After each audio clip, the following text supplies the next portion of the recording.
Yes, folks, what is going on? Welcome to another week of Wrestling Fellas content. Last week, I ended the show by saying I wanted to do a Q&A this week. Get your questions in below. I'll answer anything. I didn't have any questions. You didn't leave me any, which makes me guess that you didn't watch the full thing, which is fine. You know, if you're not watching it, I need to, just let me know why. There's a few comments. Nothing major though for me. Dave says, everyone new and old, please show support for Matt while he's flying solo. Clash and Powers was decent. I was in Europe, got goosebumps rewatching the White Six entrance and the crowd singing. Looking forward to WrestlePalooza. Could be a big card of potential matches go ahead. And obviously this was last week after Raw. This week I can't wait for SmackDown this Friday, which obviously we'll get into in a minute. All Elite Wrestling Fellows said, do you think we'll see Jericho very soon? And who's next in your opinion? I'll answer that with a Q&A. And then Mr. Green giving us a history lesson on when we last saw WrestlePalooza, which was in 2000. I think All In is in trouble. Probably means All Out. If the WWE card is stats as promised for more to add to it, I'll get into that as well. Seth Riders versus over Death Riders, Juicy Juicy says, looking forward to the Solo GM mode. I have recorded the first couple of episodes of the Solo GM. That is going to drop, I'm hoping, this week. I had an issue last week with the recording, so I had to go out and record it all again. But I'm hoping that will be released this week. I'm working tomorrow, and then I'm going to edit it on Thursday again. Hoping that there's no glitches. There won't be any cutscenes in terms of entrances like I did when it was Matt v John v Ted. It'll just be you seeing exactly what it is on the screen. But yeah, as always, if you like what you see, hit the like button, hit the subscribe button, comment down below your thoughts on the video, and let's get into it. So before we start off on the Q&A, and there is some questions coming from 3 people, so and it's not just 1 or 2, it is quite a few, so we'll get into them.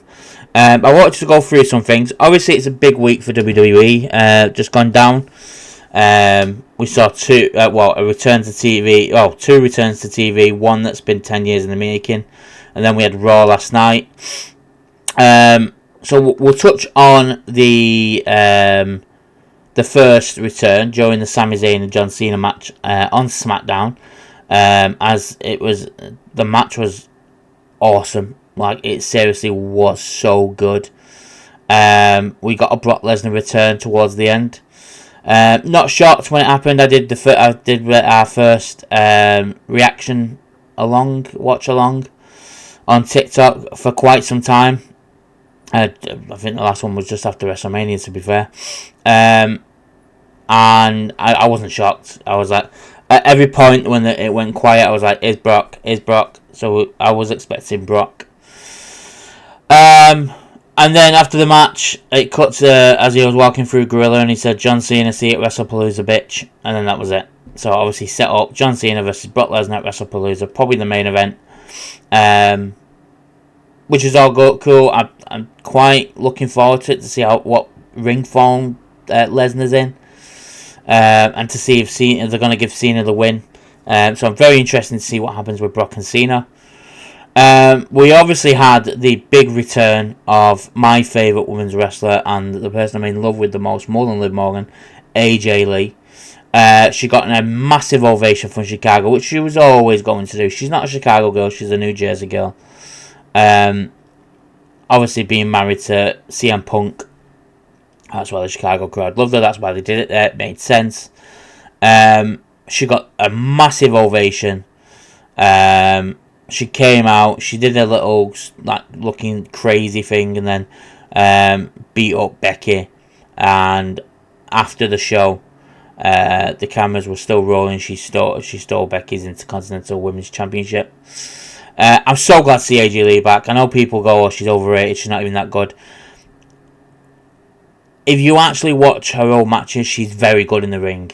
She's a fantastic wrestler, and I'm not just saying that because I love her. I say it about people I don't like, but This, with AJ Lee coming in, has made me realise how good Becky is. Becky's fantastic. I don't like the way she speaks. I hate the Irish accent with a passion. But, like, her character is perfect. She's absolutely... What Becky does in terms of character work and promo skill is actually quite good. And it's took AJ Lee to come back for me to realise that. Then on Raw, she made her first appearance on Raw since 2015, so 10 years. She got a fantastic promo where she's been her mental health and doing other things that she wanted to do. She had to find herself, which she did. And then obviously she said when someone puts hands on your man, she has to take action. And then Becky came out wanting a title back. AJ was like, hey, listen, you can come and get it. I'll hand it to you. You can get beat down. You can come in the ring, you can get beat down, or I can hand it to you if we have a tag team match. Which she agreed. Well, she didn't agree. She brought out Seth. Seth tried to get the title. CM Punk came out, went to go for the GTS. Seth rolled out the ring and agreed to the tag match. So at WrestlePalooza, it is AJ Lee and CM Punk versus Seth Rollins, the World Heavyweight Champion, and the Intercontinental Women's Champion Becky Lynch. I'm looking forward to the match. One, AJ Lee's in it, but like the match itself has been built up well, and it's going to be very interesting to see how it all comes about. Moving on to Raw, because as much as it was a great SmackDown, they were the two big talking points. Moving over to the other talking point is no Cody Rhodes. Now I know he's had a kid, that's fair play, but you put the title on him on SummerSlam for him to get took out the week after by Drew McIntyre, and now he's not been seen. I know he's selling the injury, and that's fine. But obviously selling the injury, he's gone to film Street Fighter and he's had a baby. But if you knew all that was coming, why have you put the title on Cody Rhodes? We haven't seen the title on SmackDown now for nearly... is it a month? No. Yeah, it is a month. So, it's starting to be questionable. Why the fuck have you put the title on him and not done it on Drew McIntyre or Damian Priest or someone new like Aleister Black? You've not done that. Will we see Cody at WrestlePalooza? I think we're going to get Drew versus Randy, personally. And Cody returns to take out Drew. And then Orton gets pissed off that he's cost him the match. I don't know. I think that's where we're going, but we'll see. Over to Raw. No big talking points, really. They're building up Worlds Collide this weekend. We won't be live for it. I am working the next day. So we won't be live for WrestlePalooza. However... the build up to WrestlePalooza looks good. The matches have been announced. Let's get the matches up and we'll just go through them dead quick for you. Obviously, we've got Dom and Vikingo for the AAA. Oh, there it is. For the AAA Mega Championship. We also have Octagon Jr., Aerostar, and Mr. Iguana versus the LWO, Dragon Lee, Cruz del Toro, and Lince Dorado is back. Well, he's always been there, but he's back. Stephanie Vaquer and Lola Vice take on Chick, Tormenta, and Dailies. Legado del Fantasma, which obviously is Santos Escobar, Angel, and Berto. So we have a Lucha Showcase match. La Parca, Mascarita, Sagrada, Nino, Hamburg, Wazer, and Octagon Jr. versus the LWO, Cruz del Toro, Joaquin Wilde, Lince Dorado, and Mini Abismo Negro. Which is the Lucha Showcase 8-man tag team match. El Hijo de Dr. Wagner Jr. versus Dragon Lee versus Ethan Page versus JD McDonough for the AAA Latin American Championship.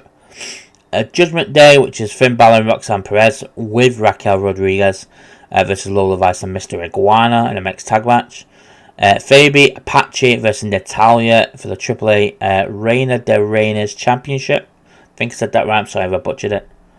And Pagano and Psycho the Clown defend the AAA World Tag Team Championships against the New Day, Kofi Kingston and Xavier Woods. And then the main event, as I said, is Vikingo versus Dominic Mysterio for the AAA Mega Championship. So that's Worlds Collide. It won't be live, but I'll probably cover it at the weekend. I'll do a quick video on it and run down after I've watched it. We also had kind of like an AJ Styles heel turn, maybe. Obviously, in the US, when it goes to commercial, overseas, we see what goes on Raw, whether it's a video package, whether it's a promo, and AJ Styles cut promo. If you've seen AJ Styles' Twitter or Instagram, he's been posting little snapshots of how pissed off he is. His son's also brought something out saying he agrees with a fan with them not using AJ Styles right. And it's kind of like they're planting seeds for a heel turn for AJ Styles. Now, last time he did a heel run was great. However, his music sucked. But he needs to keep his music. However, someone in the comments on a Santi Zap video had my mind thinking. He's obviously going against Dom. And he's always moaning that AJ said he's got no one to watch his back. Gallows and Anderson name drop, by the way. Gallows and Anderson aren't there anymore. Meecham's on SmackDown. So, there's no way of him having backup. And the powers that be are stopping him from winning. And then WWE posted a video saying AJ Styles goes off on the Monday Night Raw officials.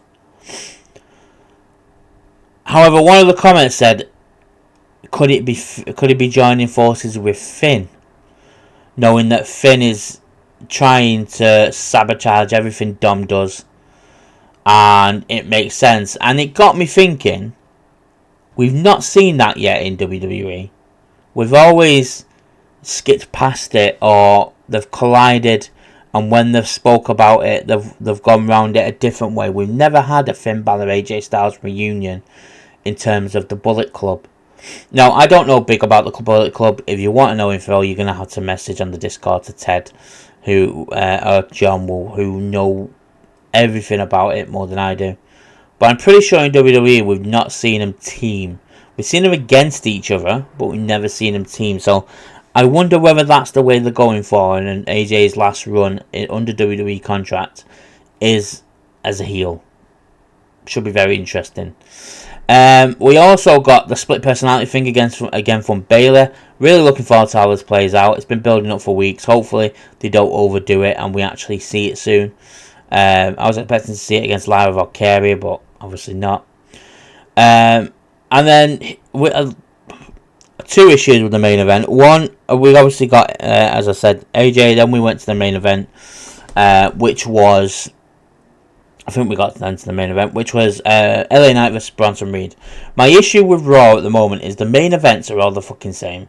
It's either got Bron Breakker or Bronson Reed in a match against somebody else, and then the other one comes out and either gets disqualified or costs the opponent the match. Now, I've got no issues with costing people matches. It's what happens. Roman's done it, and Triple H with DX and Evolution, Hulk Hogan with the NWO, the Shield with each other. But it's getting Judgment Day. It's getting the same now, and it's getting to the point where you're like, I don't need to see Bron Breakker spear someone at the end of every show and stand tall. Get someone over on Bron, and I know they're building Bron up to be the big, the big dog, as you like to, as people would like to call him, of Raw, eventually. But it just seems like they're overdoing it with him, and I'd like to see it change a little bit and have the Usos come out on top. I was watching it and I'm like, yeah, but Bron's probably gonna come and spit. Oh, and there's a spear. Okay, Jimmy comes out, Jay comes out. But it's all the same shit, and it's let's have a change a bit. However, what was different was Jimmy came out to help LA Knight, because obviously Bron Breakker got involved after the match and started beating him down. And then Jay came out, who later in the night we thought had walked away, beat down Bronson and Bron until one of them got the better of him. I can't remember who it was. Jimmy went. LA Knight helped Jimmy up after LA Knight threw or hit Bronson Reed with a chair off the top rope, which stopped him doing a tsunami on Big Jim and Jay. He helps Jimmy up, and Jimmy he said thank you for having my back, and Jimmy was like, don't worry about it, we're there for you. And then out from nowhere, Jey Uso spears LA Knight from previously, right at the start of the night. LA Knight came out to try and make the save against the Usos.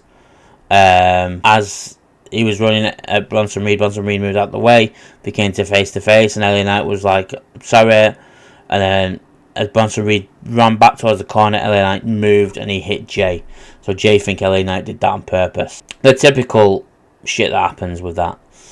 And then to end the night, Jey speared LA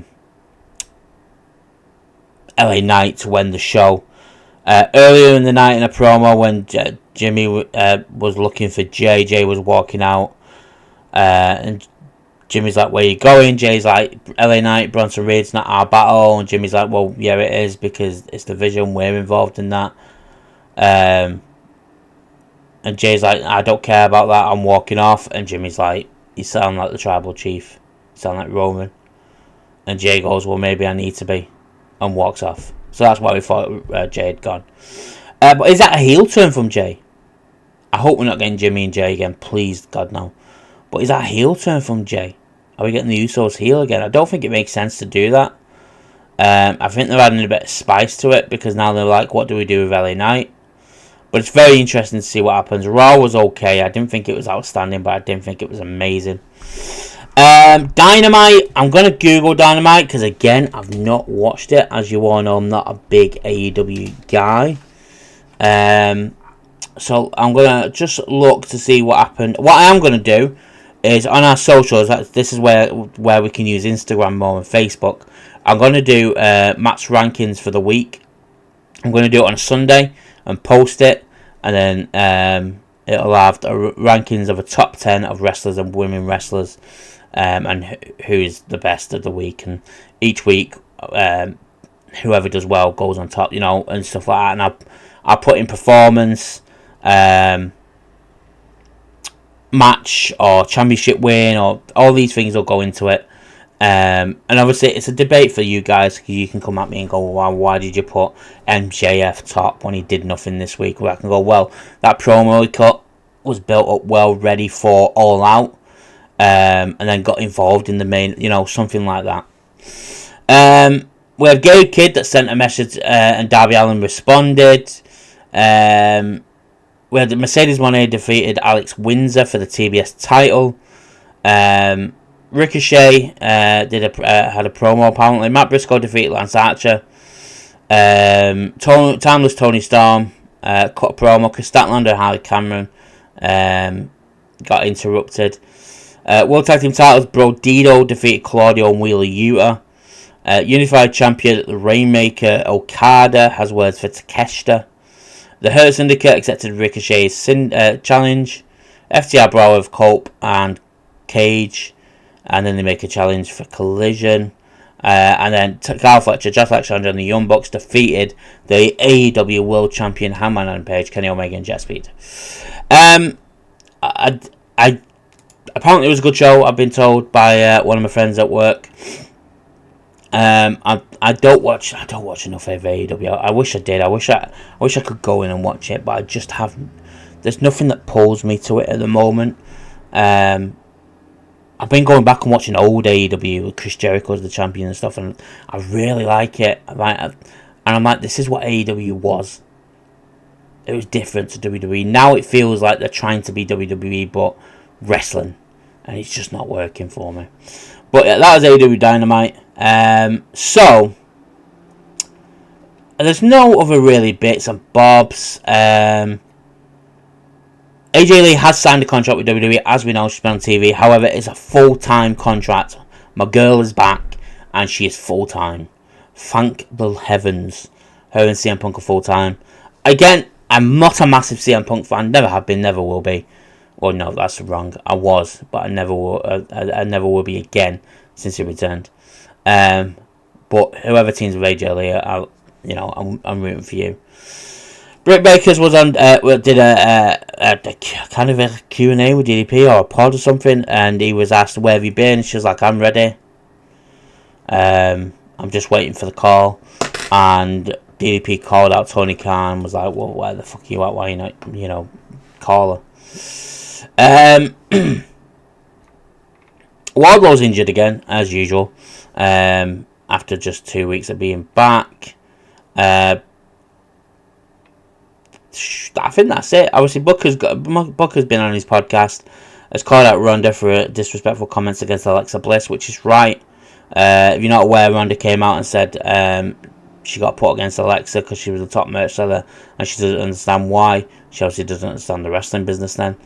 And he also said Matt Riddle's blew up any chance of getting back to WWE after disrespecting AJ Lee and CM Punk. But apart from that, there's nothing major. Let's get in to the Q&A. I think that'd be a good place to go. So we'll start off with Actually, we'll start off the one on the app because ETC's and Dave's are along. So the one on Facebook.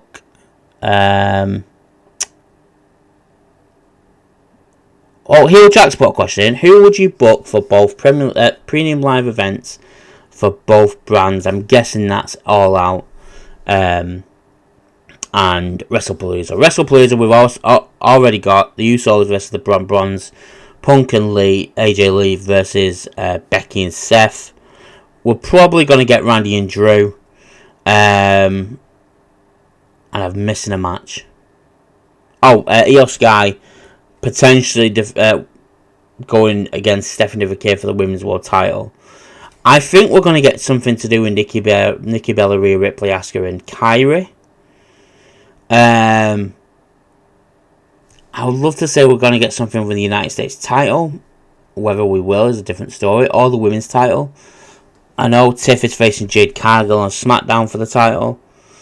I don't know. Other matches I'd probably put in. I'd like to see the Women's United States Championship maybe defended in like a 6-pack challenge. You could have Meat Jim, you could have B-Fab, you could have Chelsea Green back. Maybe throw Alba Fire in there. Julie's obviously defending the title. And Zelina Vega.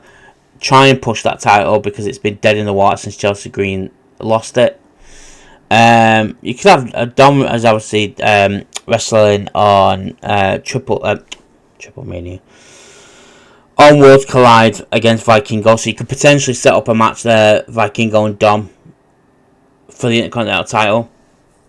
AEW wise, I don't know the stories going on at the moment. I'd love to say this and that. Obviously, we're getting Ricochet and tagging with one of his mates against the Hurt Syndicate. I'd love to say who and what. I just don't know, mate. And I need to put more, because now I'm doing this on my own, I need to put more effort into AEW. Which I'm going to do this week. I promise I'll watch AEW on Thursday. Before I go live on Twitch, 1UpMatt89. Also use my creator code in the Fortnite store, 1UpMatt, to support me. But yeah, I can't say much on the AEW, but WrestlePalooza, this pretty much says it how it is. Dave says, no, it wasn't Dave. Oh, All Elite Wrestling Fella, let me just take a drink. All Elite Wrestling Fella is next. Do you think we'll see Jericho very soon? And who's next, in your opinion, to swap companies? It says brands, but I'm guessing companies. I do think we'll see Jericho in WWE. I think once his contract's over in December, as much as him or someone came out last week and said none of it's true, I do think once his contract is up, he will be back in WWE. I think it's only a matter of time.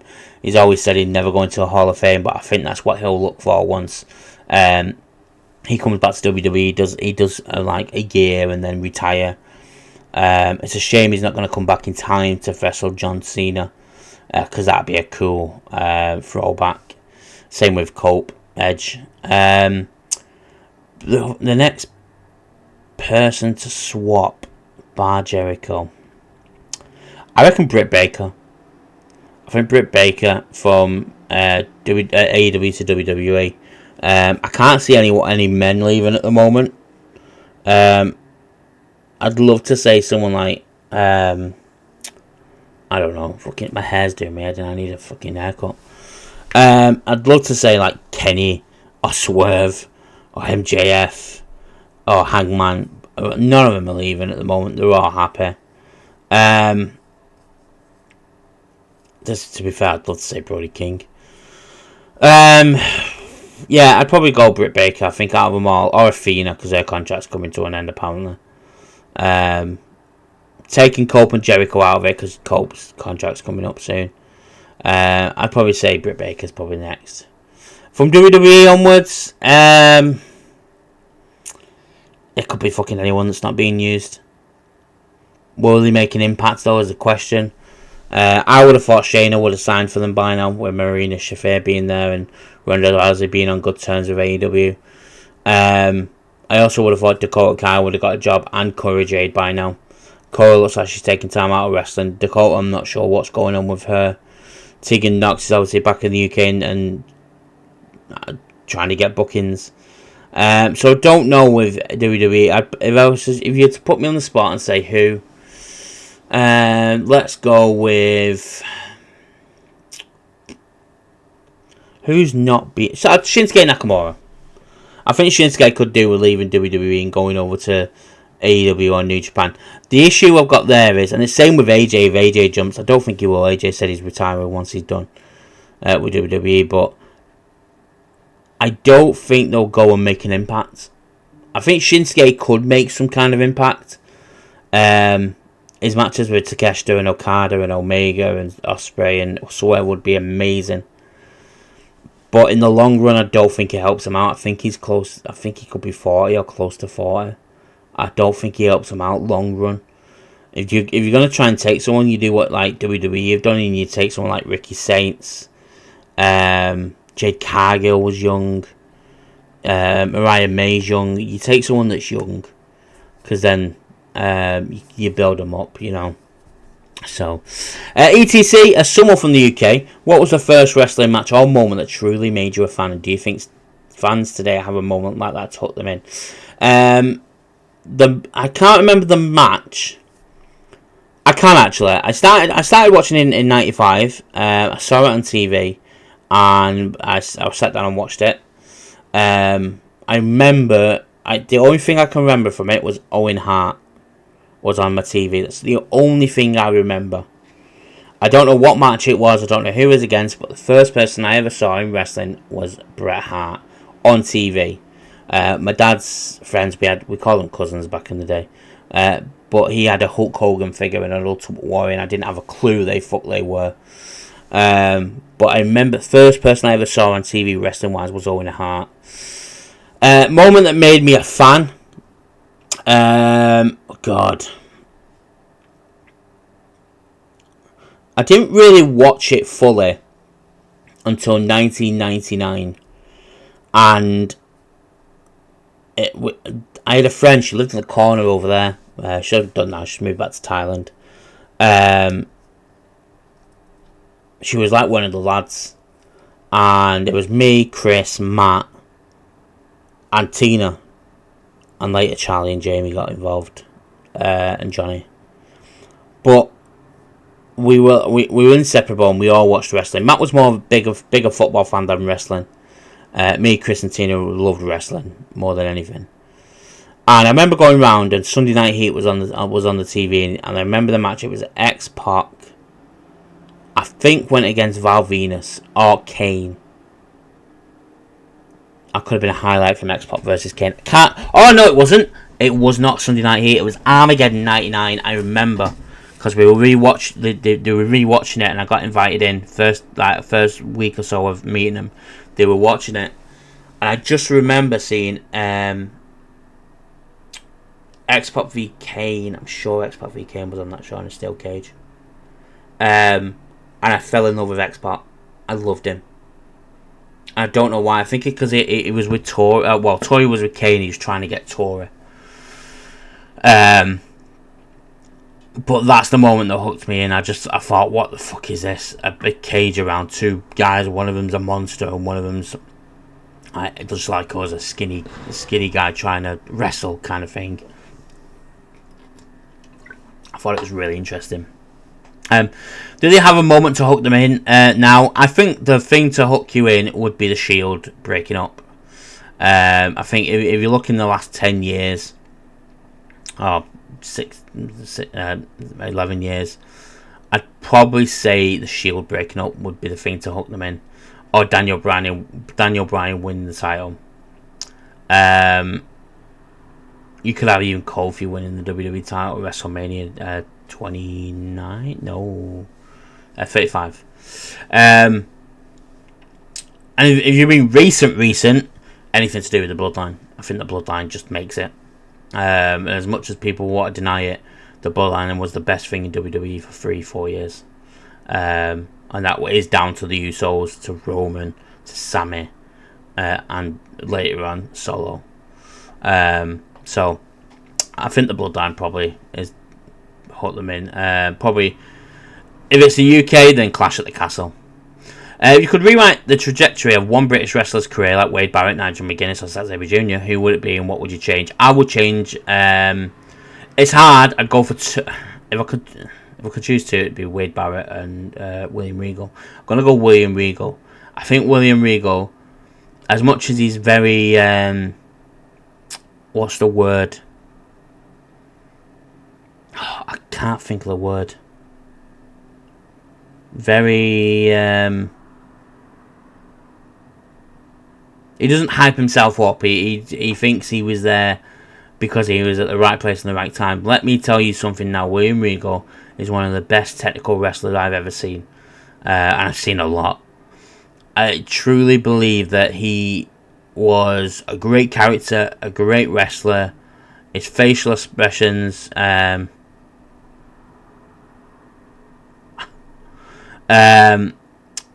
his facial expressions were great. His stuff to be the Goodwill Ambassador, then being the Commissioner, then being the villain, I thought was great.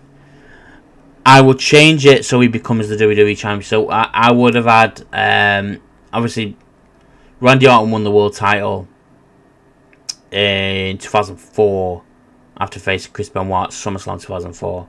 And I think that's the year Eugene faced Triple H. I would have had William Regal win the title that year. And maybe losing it a month later or 2 months later. I would have had William Regal winning the title that year. He was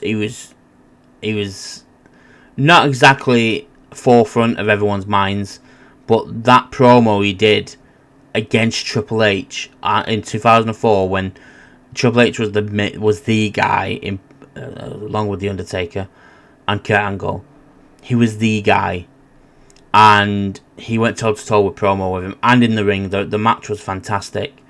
But I would have had him win the world title. Wade Barrett, I would have had him win the WWE title from Randy Orton at Survivor Series. And John Cena cost Randy Orton. Either way. What's one storyline or gimmick in AEW, WWE, or TNA that you think fans completely misunderstood or slept on? I saw this and I've been trying to think of one. I think the Straight Edge Society was slept on. I do think it was slept on more than it people didn't get hooked in as much as they should have done. Whether that's writing or whether that's because of Gallows leaving, or Serena Deeb went off TV. Whatever the situation, whatever the reason was, I'd probably go Straight Edge Society. I'd also go Nexus. Nexus was slept on by a lot of people. Obviously, they absolutely demolished Raw that night. Daniel Bryan got fired for choking Justin Roberts with a tie. But after it, no one took him serious because they got beat at SummerSlam by John Cena's dudes. The Hall of Pain by Mark Henry as well, I think is totally slept on. I don't think it gets brought up enough in terms of what it did for someone. Mark Henry was someone that was just a jobber on Heat and Velocity. Weren't really doing nothing, and then he got pushed into that spot for the world title and took the Hall of Pain, and he made people scared of him when you were facing him. So either one of those, I think. There's probably loads more, but I've been trying to think, and I've been going through history, and I'm like, yeah, but people liked that. Do you know what I mean? It's like, I was trying to think of favourites, but I had to go probably the Hall of Fame Mark Henry. I think it slept on a lot. You've seen the UK indie scene evolve. What promotional venue gave you that special feeling like you were watching Future Stars before the world caught on? WCPW. I think WCPW for the UK indie scene was massive. Now, if people aren't aware what WCPW was, What Culture Pro Wrestling. What Culture is a YouTube channel which had I'm not going to remember them all. Adam Bromley, Adam Pachita, Jack the Jobber, King Ross, and I'm sure there was someone else. The guy with the piercings who I don't like. I can't remember his name, but they were all on there. And I think Simon Miller was on it, but part time, doing up. Is it up down? I can't remember. It was fucking great. It was prime UK indie scene.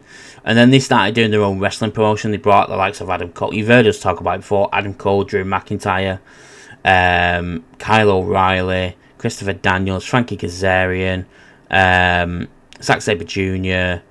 They brought loads over. Jay Lethal, and plus some of the UK guys as well. Joseph Connors was there. It was so good. And I remember walking in, and I at this point I'd not watched anything other than WWE. Not watched Ring of Honor. Stopped watching TNA because I didn't really like it. It had gone a bit shit. And I walked in and I watched Adam Cole. I swear I've still got in my mind it was Adam Cole versus Christopher Daniels versus Jay Lethal, and I'm sure it was something for a title or a number one contender shot for a title. And I'm sat there and I'm watching it and I'm like, this is fucking mint. Then obviously WWE UK NXT UK started with Pete Dunne, and I'm sat there. I was in Blackpool in the ballroom. I can't remember what it's called for the life of me. Winter Ballroom or something. And Tyler Bate won, and I'm like, this is fucking special. Obviously now it's all over. WCPW went out of business. What Culture went back to just being a YouTube channel, and a lot of them moved over to Cultaholic, which a lot of them have left now. Which wrestler today do you think would have thrived more if they were wrestling in the 2020? CM Punk. In the 2000s, CM Punk all day long. CM Punk from 2006 onwards in WWE would have thrived in the Attitude Era. He had the look, he had the attitude, and he had the wrestling style. I think he would have suited the Attitude Era so much. It's unreal. 2010s,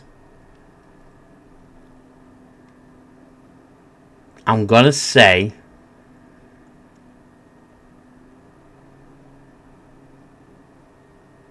Damian Priest. I think Priest kind of filled the void of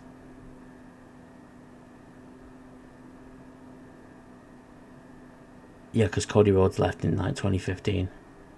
Yeah, I'm gonna go Damian Priest. I think Damian Priest, if you put him what he is now there, I think he's WWE champion. He's got the look, he's got the attitude for it. I think Damian Priest. Desert Man, obviously, long member of the channel.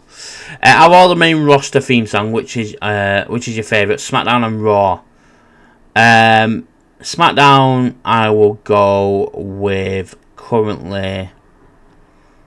Oh, it's a toss up, between Aleister Black and Cody Rhodes. I'm gonna go Cody. I ain't 100% on that. I'm gonna go Cody. Cody's theme song's sick, and I listen to it in the car all the time. I do listen to Aleister Black's a lot as well. Raw. Do you know what? It's easy for me to say AJ Lee, because it's AJ Lee, or CM Punk, or Seth Rollins, or Roman Reigns. I would probably go Roman Reigns. However, I do want to give a big shout out to Pentas. I think Pentas is sick. The guitar riff on it is absolutely amazing. Adam from Tool. Becky Becky Lynch's is slept on, you know. I hated it at first. I absolutely love it. I can't stop listening to it in the car. Jey Uso's as well. I think Jey Uso's is absolute quality. Rhea Ripley's. Raw's got the better. But if I'm going all of them, probably go Roman Reigns. I think he's just got aura. Is that being biased? If I'm being biased to Roman Reigns, if I'm not being biased, I'll probably got CM Punk's. CM Punk's cult personality is just fucking sick. You've entered the competition and won front row seats to WrestleMania in London night 1, and it's time for the main event for the vacant WWE Women's Championship. It's a triple threat. You've got Charlotte Flair, Liv Morgan, AJ Lee. You've got Wyatt. You know, I'd fucking choose them. I wouldn't give it Charlotte because she doesn't need it, and it's Charlotte. She's one of the best they've got. I'd go AJ. I think it'd get the bigger pop out of all of them. And I think it'd sell more merch than Charlotte and Liv. Don't get me wrong, I love Liv, and you all know I love Liv. I just think AJ, she's my favourite. But I also think AJ, I think it just, the pop would be bigger. It'd be a bigger moment, because she's never won a title at WrestleMania. And then her last WrestleMania, she teamed with Paige to take on the Bellas, and it was just when the new generation of women wrestlers was coming through and doing the women's revolution. I'd probably go AJ Lee. Who do you think? Who do you think or can sort of compare today's wrestlers to past wrestlers, like Chad Gable to Kurt Angle? I was thinking about this, you know, it's just weird, he did this at 20-3 this afternoon. I was thinking about this morning. I'd put Cody Rhodes, because he's the face, to The Rock, and not because of any other reason other than he is literally the face of the company. I'm not using John Cena because John Cena is literally still a wrestler and he's about to retire. Ray Phoenix I put to Rey Mysterio more than I would with Penta. I think Rey Phoenix is more like Rey Mysterio than Penta is more like Rey Mysterio. I think I'd put Penta with maybe Ultimo Dragon more. Bron Breakker, God. I don't know what Bron, you know. There's the obvious one, which is Damien Priest and Undertaker. I don't see it personally, but he's known as the gimp version of Undertaker. Roman, I'd probably say Triple H, because he's the guy, and he held the title for so long, people didn't like it. He used tactics to win matches, and so did Triple H. So I'd put Roman next to Triple H. Randy for Stone Cold. Randy now to Stone Cold. Maybe Kevin Owens actually to Stone Cold. It's one I've had to proper think about, that one.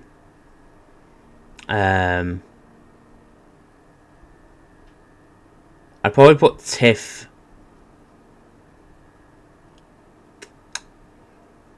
You go Tiff for Trish, wouldn't you? Really? Let's call it like we say it. It'd be Tiff and Trish.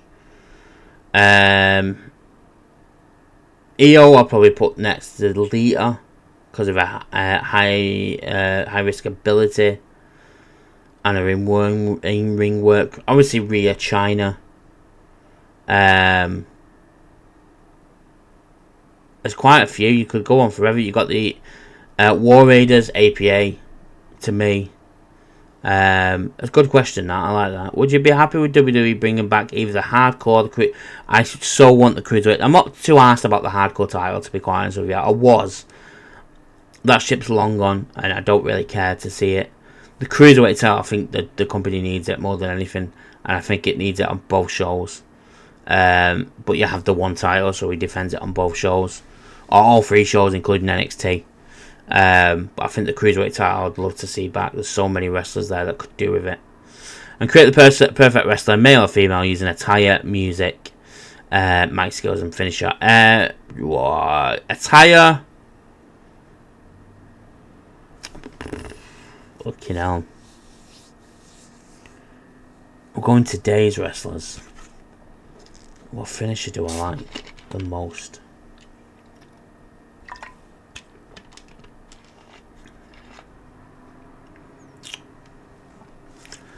Mic skills, I'll go Punk's.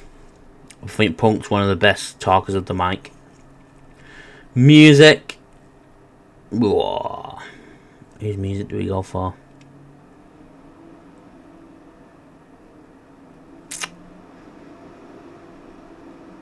We'll go Cody's. Finisher. I think there's only one finisher that's protected, and that's John Cena's FU. Finisher, we will go Brock Lesnar. F5, sick.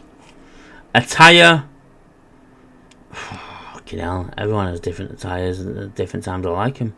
Attire,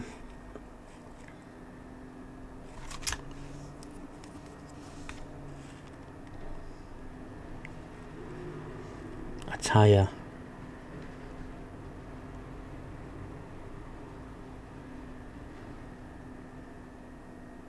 I don't know. I'm not a big fan of looking at attires. I used to be. Because of 2K. But now they do it themselves. We'll go Seth's attire. Seth always does good attires when it comes to pay-per-view. So Seth's attire, Cody's music, CM Punk's mic skills, and the F5 for the finisher. I think that's right. I did have another question. One of my friends sent over, actually. Favourite pay-per-view ever and favourite moment on TV. My favourite pay-per-view ever is WrestleMania 17. I absolutely fucking love it. I think it's absolutely top tier and top to bottom. I don't get bored. Very close is All In 2023 and WrestleMania 40. I'm All In 2024. 24? Yeah. 24. 24, 25. I can't remember which one it is. All In 25, yeah. All In 25 I think is up there as well. As one of my favourites. Favourite moment on TV? Oh god, there's loads. I think it has to be Triple H's return. Oh no, AJ Lee return. I'm not putting the clip out because you can see my teeth and my teeth aren't fantastic, and that's why I don't really smile, or I do smile but with my mouth closed. I did nearly cry though. Callum was there, ETC was there, I think. I did nearly cry in stream seeing AJ Lee come out. So it's either AJ Lee, Edge's return, or Triple H's return. One of those three for me. But yeah, guys, that is the end of this week's show. Thank you very much for watching. I really appreciate it. As always, like, subscribe, hit the like button, comment down below your answers to all them questions, and I'll see you in the next one. Ta-ta for now.